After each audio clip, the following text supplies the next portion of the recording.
Hello everyone, कैसे आप सभी लोग। आशा करते हो आप सभी लोग बहुत ही अच्छे होंगे। तो अभी हमारे सामने ऑल इंडिया बार एग्जामिनेशंस 19 के जो नोटिफिकेशन है वो सामने आ चुके हैं, वो आउट हो चुके हैं। इसके साथ ही हमें यह भी पूरी वहाँ से इंफॉर्मेशन है कि 3 सितंबर 2024 से इसकी जो फॉर्म है उसको फिल करना स्टार्ट हो गया है, जो कि 25 अक्टूबर तक आप ये फॉर्म फिल कर सकते हैं। साथ ही अगर कुछ भी करेक्शन अगर बाद में करना रहता है तो वो भी आप 30 अक्टूबर तक का समय दे रखा है, और फिर 24 नवंबर को आपकी ये एग्ज़ाम जो है कंडक्ट हो जाएगी। अब बात कर लेते हैं ऑल इंडिया बार एग्जामिनेशंस के जो सिलेबस है उसके बारे में हम वीडियो में आगे बात करेंगे। इससे पहले भी ऑल इंडिया बार एग्जामिनेशंस के रिगार्डिंग काफ़ी सारे क्वेश्चंस होते हैं। वो क्वेश्चंस कौन कौन से हैं कि इसमें अभी जो लेटेस्ट है कि अभी जो रजिस्ट्रेशन हो रहा है उसमें भी इश्यूज आ रहे हैं। साथ ही कि यह जो एग्ज़ाम है रजिस्ट्रेशन करवाने के 2 साल के अंदर दिया जा सकता है या इसको बाद में भी दे सकते हैं, इस तरह के भी क्वेश्चंस है। और अगर हमने एलएलबी कंप्लीट कर लिया है, हमारा रिजल्ट का ही हमें सिर्फ वेट है, रजिस्ट्रेशन अभी नहीं करवाए, तो क्या हम इसको अभी अप्लाई कर सकते हैं, इस तरह के भी क्वेश्चन हैं। तो चीज़ें बहुत सारी है, क्वेश्चन बहुत सारे हैं, लेकिन आपको यहाँ पर सारे क्वेश्चंस के जवाब मिलेंगे। इससे पहले भी AIBE के ऊपर जो है वीडियो बनाया हुआ है ऑलरेडी, तो वो भी आप जाके चेक कर सकते हैं।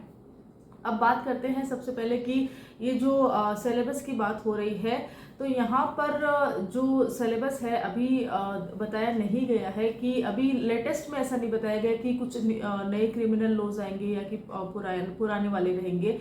अब क्योंकि नया मेंशन हुआ नहीं है तो पुराने जो लॉ है हमारे वही रहने वाले हैं। इसका एक ये भी है कि जो BCI रहती है, BCI जो रहती है मेन कंडक्टिंग बॉडी रहेगी हमारे AIBE की, और जो BCI रहती है वही जो लॉ कॉलेजेस होती है वहाँ पर जो सिलेबस होते हैं उनको अपडेट करती है। अगर एकेडमिक ईयर रहते हैं वहाँ पर लॉ कॉलेजेस में अगर से नए कानून की पढ़ाई स्टार्ट हो चुकी होती है, तब हम थोड़ा बहुत ये आशंका लगा सकते हैं कि हाँ यहाँ पर नए लॉज आ सकते हैं। लेकिन अभी तक इस तरह का कहीं पर भी कोई जो है पढ़ाई स्टार्ट हुई नहीं है। और बात करते हैं कॉम्पिटिटिव एग्जाम की, तो शायद कुछ ही जुडिशरी है जहाँ पर इसने शुरुआत करी है। बाकी जुडिशरी का अगर बात करते हैं, राजस्थान जुडिशरी की बात करते हैं, तो राजस्थान जुडिशरी 1 जुलाई के बाद में हमें जो है ये RJS का हमने यहाँ पे जो है एग्ज़ाम दिया है, मेंस भी हो गई है, यहाँ पर भी ओल्ड लॉज के साथ ही हुई है। साथ ही बात करते हैं ADJ एग्ज़ाम की, तो ADJ एग्ज़ाम में भी जो है पुराने कानून के तहत ये एग्ज़ाम होने वाली है। तो ऐसा है कि कॉम्पिटिटिव एग्ज़ाम में अभी तक जो है नई लॉज को बिल्कुल भी इंट्रोड्यूस किया नहीं है, और आगे इसमें हो सकता है नहीं हो सकता, ये एक बड़ा प्रश्न है। तो इसमें मेन दिक्कत यह है क्योंकि जो BCI होती है वही कंडक्टिंग बॉडी है और BCI ही जो है सिलेबस अपडेट करती है। तो यहाँ पर एक चीज़ है, बाकी 2 महीने के भीतर वह नया कानून सिलेबस में लेकर आए, इसकी जो चांसेस है बहुत ही ज़्यादा कम है। तो अब बात करते हैं कि अभी आगे इसमें और क्या हम सिलेबस में देख सकते हैं, इसके बारे में थोड़ा सा यहाँ पे बात कर लेते हैं। तो यहाँ पर हम कुछ जो सवाल थे उनके जवाब ले लेते हैं। तो पहला सवाल था कि जो रजिस्ट्रेशन है उसमें इश्यूज आ रहे हैं।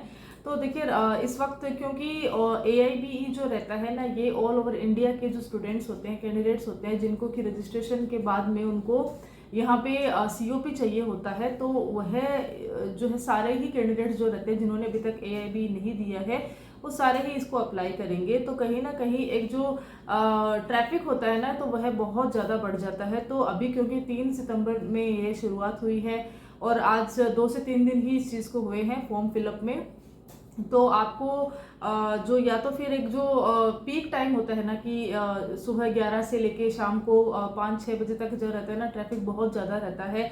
यहाँ पर रजिस्ट्रेशन में इश्यूज आते हैं। कई बार ये भी होता है कि आपने जो है फॉर्म तो भर दिया है, अभी आपने अपना पेमेंट दिया है, तो पेमेंट का भी कुछ जो है आपके पास अपडेट नहीं आ रहा है, वहाँ पर भी दिक्कत आती है। तो करना यही है कि आपको थोड़ा सा वेट करना है यहाँ पे।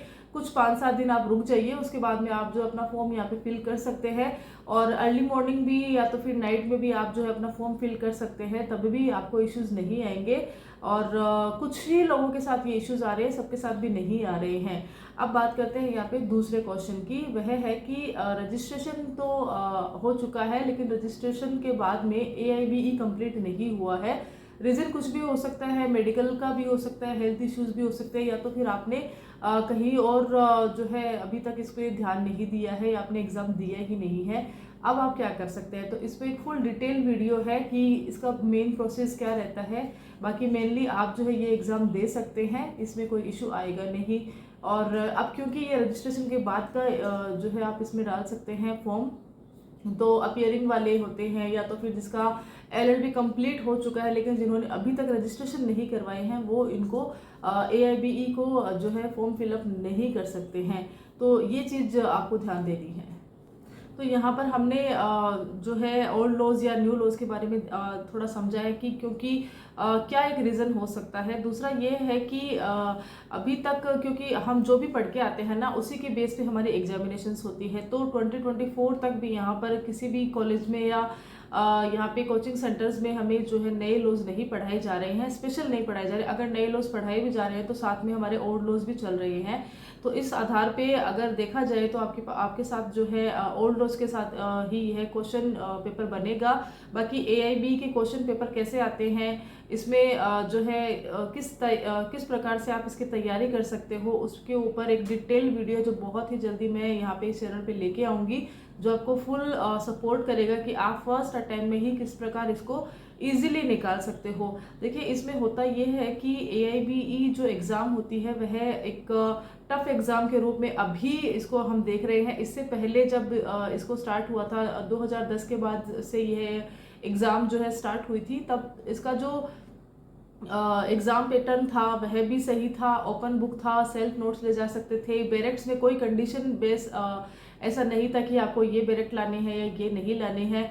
और आपको जो है एक क्वेश्चन मिलता, जो पेपर मिलता था ना, बहुत इजी मिलता था। तो ऐसा जो फेल स्टूडेंट्स हैं उनकी संख्या भी ना के बराबर ही होती थी। तो कहीं ना कहीं ये जो चीज़ है वह अब जो है AIB 16 के बाद से चेंज हुई है। 16 में यहाँ पर आपने देखा होगा कि काफ़ी जो है विड्रॉल की हुई थी, थोड़े फेल भी हुए थे, इस तरह की सिचुएशन आई थी। और 17 और 18 में जाकर जो है काफ़ी सारी चीज़ें चेंज हुई है। यहाँ पे लास्ट अगर 18 की बात करते हैं तो इतने ज़्यादा स्टूडेंट्स जो है फेल हुए हैं, जो कि हमें RTI रिपोर्ट के थ्रू पता चला है। और ये है तो अभी 19 में भी जो है 45% यहाँ पे आपका जो पासिंग मार्क रखा है। तो इस आधार पे किस प्रकार आपको तैयारी करनी है ताकि आप फर्स्ट टाइम में ही इसको निकाल दें, क्योंकि हो सकता है कि BCI ने आगे और जो है इसको टफ बनाने की पूरी योजना कर रखी हो सकती है। क्योंकि हमारे जो चीफ जस्टिस ऑफ इंडिया है उन्होंने पहले ही इस चीज़ को लेके अपना जो है विचार व्यक्त कर दिया है। क्योंकि ये एग्ज़ाम जो है वकीलों के लिए होती है, वकीलों को COP देने के लिए होती है। तो यहाँ पर एक अच्छे और सर्वश्रेष्ठ वकील देखे जाएंगे तो आगे हो सकता है कि ज़्यादा से ज़्यादा इसमें टफ क्वेश्चंस आने लग जाए। तो जिन किसी ने भी अभी तक रजिस्ट्रेशन नहीं करवाया वो अपना रजिस्ट्रेशन भी जल्दी से जल्दी करवाए, क्योंकि रजिस्ट्रेशन की फ़ीस भी है बहुत ही कम हो चुकी है।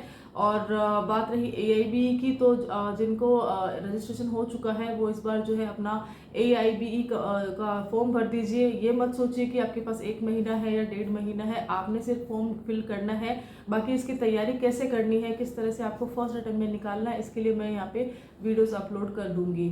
तो वीडियो अच्छा लगे तो वीडियो को लाइक कर देना, चैनल पे पहली बार आए तो सब्सक्राइब जरूर कर देना। Till then thank you so much.